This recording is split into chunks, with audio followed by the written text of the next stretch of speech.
Oh, ito na nga mga men. At narito na ang tropang single. Makikita nyo naman, isa-isa papakita lang mukha ng tropang single. Na nandito kami ngayon sa elementary school para umatag sa kadahilan ng may nag-request na isang butihing nating guro na si Ma'am Marilo Credo na siya daw ay aming ipag-atag dito sa elementary school. Hindi ngayon, kami naman mga tropang single, available naman kami tungkol sa mga ganitong bagay. Siyempre, pinagbigyan namin.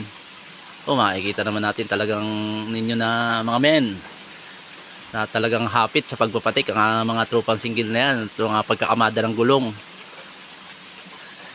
Ito yung sinasabi namin na sa tropang single na gumagawa kami pag nirequestan ng hindi naman sa kadahilan ng may tatanggahan kami o anman, pero ito naman ay para sa school natin dito sa elementary school ng Ibabang Palali, kaya pinagbigyan namin ng kahilingan ng ating butihing guro.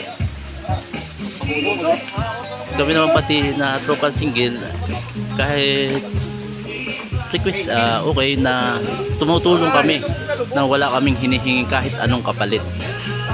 Ito ay kawang gawa na masasabi nating maganda nasa pakiramdam, ay maganda rin nang yung ikay nakakatulong sa kapwa, di ba? Ano? Na sipag lang talaga.